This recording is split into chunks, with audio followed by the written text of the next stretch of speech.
السلام علیکم ورحمۃ اللہ۔ آج میں آپ کے سامنے حضرت سعید بن جبیر کا واقعہ پیش کروں گی کہ کس طرح حضرت سعید نے شہادت ہنس کر قبول کی۔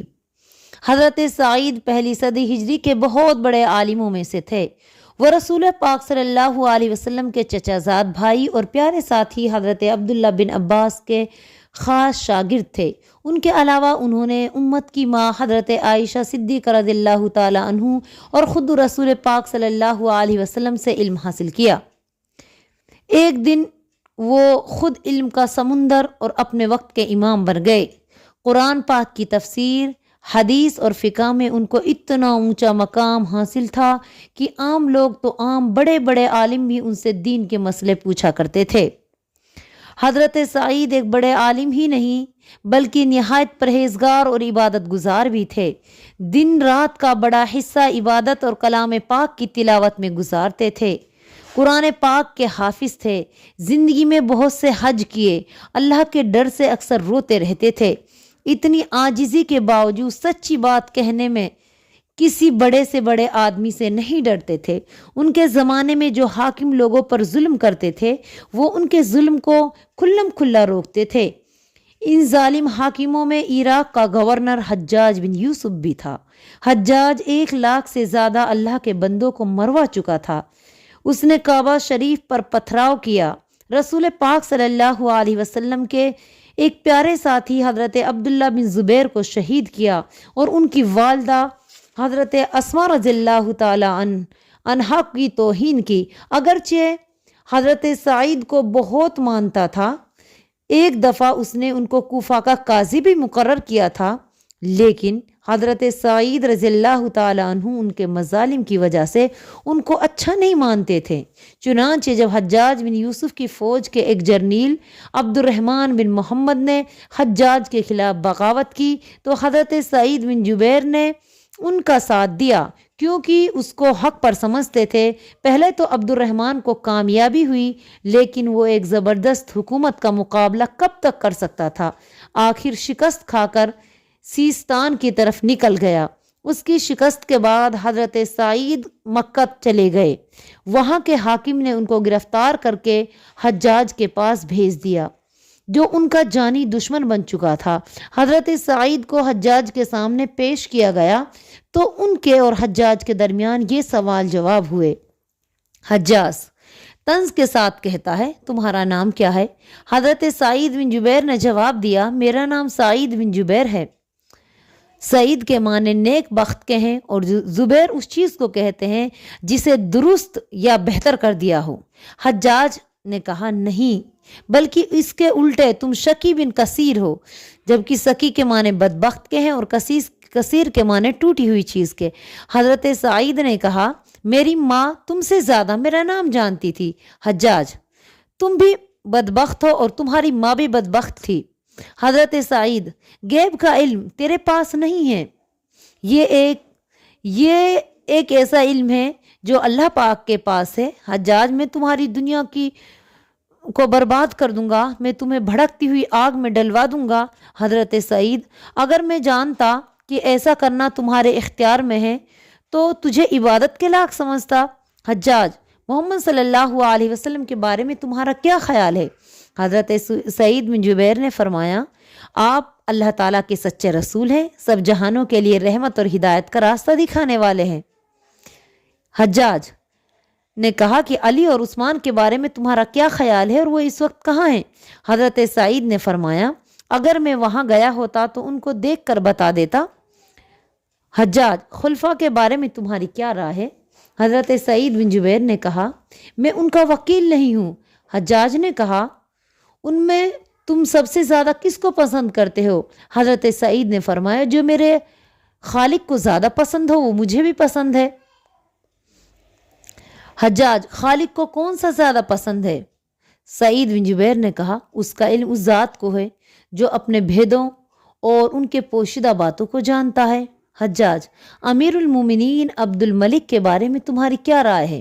حضرت سعید، تم ایک ایسے شخص کے متعلق کیا پوچھتے ہو جس کے گناہوں میں سے ایک گناہ یہ ہے کہ اس نے تم جیسے شخص کو حاکم بنا رکھا ہے؟ حجاج، تم ہنستے کیوں نہیں؟ سعید بن جبیر نے کہا بھلا وہ انسان کس طرح ہنس سکتا ہے جو مٹی سے پیدا کیا گیا اور مٹی میں مل جائے گا؟ حجاج پھر ہم کیوں ہنستے ہیں؟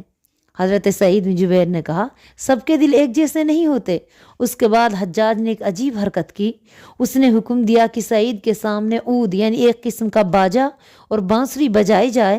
حضرت سعید اس آواز کو سن کے رونے لگے۔ حجاج بولے میں رونے کی کیا بات ہے؟ اس میں رونے کی کیا بات ہے؟ یہ تو ایک دل خوش کرنے والی آواز ہے۔ حضرت سعید نے فرمایا نہیں، یہ تو ایک غم کی آواز ہے۔ اس نے مجھے وہ آنے والا دن یاد دلا دیا جس دن سور پھونکا جائے گا یعنی قیامت آئے گی۔ حجاج نے کہا سعید تمہاری حالت پر افسوس۔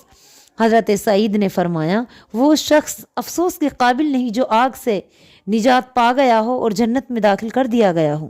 اس کے بعد حجاج نے کچھ اور سوال کیے۔ حضرت سعید بن جبیر نے کسی خوف کے بغیر ان کے جواب دیے۔ آخر حجاج نے غصے میں کہا خدا کی قسم میں تم کو قتل کیے بغیر یہاں سے نہیں ہٹوں گا۔ حضرت سعید کوئی بات نہیں، تم میری دنیا خراب کرو گے، میں تمہاری آخرت برباد کر دوں گا۔ حجاج بتاؤ تم کس طریقے سے قتل ہونا پسند کرو گے؟ حضرت سعید تم خود ہی پسند کرو، خدا کی قسم جس طرح تم مجھ کو قتل کرو گے اسی طرح تم آخرت میں قتل کیے جاؤ گے۔ حجاج کیا تمہارا جی چاہتا ہے کہ میں تم کو معاف کروں؟ حضرت سعید معافی دینا اللہ کے اختیار میں، تم کون ہوتے ہو جو مجھے معاف کرو گے؟ حجاج تو میں تم کو ضرور قتل کر دوں گا۔ حضرت سعید ہر شخص کے موت کا وقت مقرر ہے، اگر میرا آخری وقت آ گیا ہے تو وہ ٹل نہیں سکتا، اور اگر ابھی وقت باقی ہے تو مجھے دنیا کی کوئی طاقت مار نہیں سکتی۔ اب حجاج کے غصے کی کوئی انتہا نہ رہی اور اس نے جلاد کو بلا کر حکم دیا کہ اس کو لے جاؤ اور قتل کر دو۔ یہ حکم سن کر جو لوگ وہاں موجود تھے ان میں سے ایک شخص علم کے اس سمندر کو مصیبت پر رونے لگا۔ حضرت سعید نے اس سے فرمایا بھائی روتے کیوں ہو؟ ہر بات کو اللہ بہتر جانتا ہے اور فرماتا ہے کہ تم کو زمین میں یا تمہاری جانوں کو جو مصیبتیں پہنچتی ہیں ان کو پیدا ہونے سے پہلے کتاب میں لکھ دیا گیا ہے۔ اس کے بعد حضرت سعید نے اپنے بیٹے کو آخری بار دیکھنے کے لیے بلا بھیجا۔ وہ آئے تو بے اختیار رونے لگے۔ حضرت سعید نے ان سے فرمایا بیٹا اس سے زیادہ تیرے باپ کی زندگی نہیں تھی، پھر اس میں رونے کی کیا بات ہے؟ صبر کرو، یہ تمہارے لیے فائدہ مند ہوگا۔ اس کے بعد بڑے صبر اور حوصلے کے ساتھ قتل ہونے کے لیے جلاد کے ساتھ ہنستے ہوئے چلے۔ حجاج نے انہیں ہنستے ہوئے دیکھا تو کہا اسے واپس میرے پاس لاؤ۔ جب انہیں پھر حجاج کے سامنے لایا گیا تو ان سے پوچھا تم کس بات پر ہنس رہے ہو؟ حضرت سعید اللہ کے مقابلے میں تمہاری جرأت اور تمہارے مقابلے میں اس کی نرمی پر۔ حجاج ان کا جواب سن کر اور بھڑک اٹھا اور جلاد کو حکم دیا کہ میرے سامنے ہی اس کو قتل کرو۔ جلاد نے وہ چمڑا بچھا دیا جس پر لوگوں کو قتل کیا جاتا تھا۔ حضرت سعید نے فرمایا میں 2 رکعت نماز پڑھ لوں۔ پھر وہ قبلے کی طرف منہ کر کے کھڑے ہو گئے۔ اس وقت قرآن پاک کی ایک آیت وہ پڑھ رہے تھے جس کے معنی یہ ہیں میں نے سب سے الگ ہو کر اپنا رخ اس ہستی کی طرف کیا جس نے آسمان اور زمینوں کو پیدا کیا، اور میں شرک کرنے والوں میں سے نہیں ہوں۔ حجاج نے حکم دیا اس کا منہ قبلے کی طرف سے پھیر دو۔